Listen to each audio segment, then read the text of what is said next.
Hello, welcome. I am excited for this video because I was actually asked to do this video by somebody that I am very close to, and I had put a post out on my Facebook asking what kind of different topics that I should do live for you guys. So if you have any ideas of topics that you would like me to speak about, go ahead and put that in the comments and I will choose some of them and show up and provide you with the insight that I have around those things.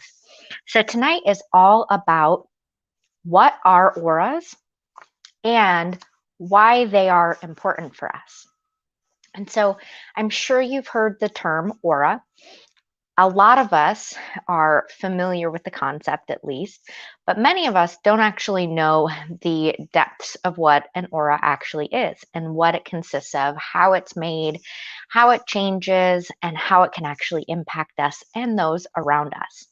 So, your aura is typically, and the reason why I say typically is because if you're trained and continue to practice seeing auras, you can actually see them, but they are typically unseen energy fields that surround all living things. So not just humans, but all living things.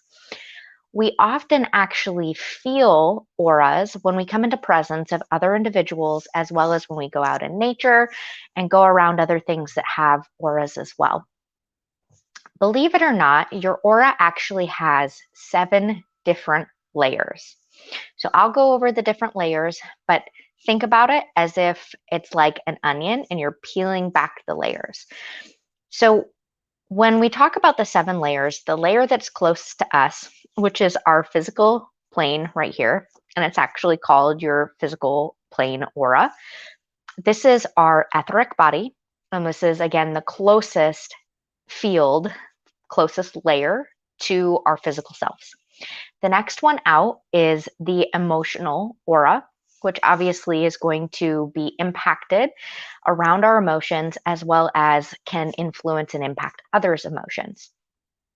The next layer out from there is the mental aura, and that is going to be all around all things logic and mental capacity. One step further out from there, so this is now the 4th layer. The 4th layer is actually the astral body. And within the astral body, this is where we actually have the capacity for love. The next one is the etheric aura, which is not to be confused with the etheric plane that we have within the physical aura. This is a totally separate one, and this is where we have our intuitive nature or our psychic abilities, as well as this is where we can actually tap into other people's wavelengths and have that telepathic communication based on that enhanced intuitive nature that stems from that actual aura body. The next one is the celestial body. That's number 6, okay? The celestial body is where we house all of our dreams and go into a deeper aspect of our intuition. And the last one, the furthest out layer within the aura, is the causal aura. And the causal aura, think of it almost like kind of the casing of the onion. It holds all of the pieces of all the other layers together and harmonizes them that then allow you to move on your divine and true path throughout life and existence. So why are they important? Why do we care about this information? Well, identifying aspects that are impacting your aura can give insight into emotional and spiritual well-being because they are so closely connected to your chakras. And the colors that people actually see and perceive within visualizing someone's aura are directly connected to the chakras. And so red may influence more around stable individual. Black, for example, could identify areas of negativity or having this deep, dark presence of not being able to move or let go of painful aspects, for example. Since they are closely connected to our chakras, they are very, very fluid and change often. And so if you are like, okay, well, I can identify this point in time where I probably gave off a bad aura, where I probably had that. And I know as you're sitting here listening, I know you've had that experience with other people where you've walked into their energy field and you can feel that right away. You can feel that heaviness. You can feel the deepness. You can feel, whatever dense pain or trauma or chakra issues that they have going on. And it makes you want to run. It makes you not want to be around that individual because of that depth that they are experiencing. And so you too can go through that. And if you're going through a lot of different things within your life, obviously your aura is going to then be impacted. So we can actually utilize this information to be able to apply direction towards our chakras so that we can heal our auras. You can also cleanse your auras through different ways like crystals, sage. There's Florida water, in case you haven't heard of it. It's so, so powerful. You just spray Florida water. I make a special aura spray. There are a lot of different things out there that can actually help and cleanse your auras, including essential oils. That's probably my favorite way for actual physical effect, aside from actually working within the chakras.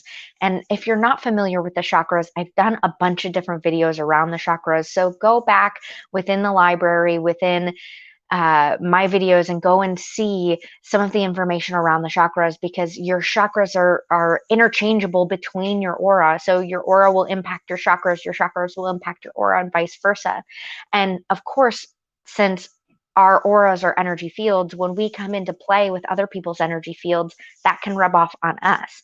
It's almost like when you are doing a painting and you put down the color red and you mix it with the color yellow, you now have orange, right? So you can interchange and swap out these energies between other people and other living things, and have either a profound effect or have that negative effect where we actually have to make some changes. So this is why it is so beyond important to have this information and know specifically about the different levels as well. Because if you're feeling, okay, maybe my psychic senses or my intuitive nature is not as prime as I want it to be, I need to identify what is going on there so I can cleanse that and purify that so that I'm able to step up into that area. Same thing with receiving like divine messages, or maybe you had that telepathic connection with a certain individual and you just don't have it anymore. Their aura may be muddied or your aura may be muddied, and you need to kind of cleanse that so that you're able to have that deeper connection once again. Auras are what we actually feel around us and what we exude. And so when we are focusing on harmonizing our own energy, stepping into our highest selves, and giving that highest self to the rest of the world, this is why this is such an important piece to be able to master, to be able to identify. There are a lot of different ways that you can identify your aura. It takes a lot of practice if you're not familiar with doing it, but don't give up on it. One great way, it's a really fun, easy trick. You can actually rub your hands together and create lots and lots of energy. And what you're doing here is you are bouncing your aura around between your hands and creating that energy. And if you slowly separate them, try to look on the outward spaces of your hands and try to identify if you can perceive any colors. And it may take a couple of times. You may need to do it over and over again. The same concept can actually be done if you take a photograph of yourself in front of a white background or a white wall, for example. You actually want to look towards the out rim of your body, and that way you can try to see if you see any different colors. And you can actually have different colors throughout the rest of your body. You may see white, you may see black, you may see red, pink, different variants. That's okay. And you may see some colors up here and some colors lower. That's entirely okay.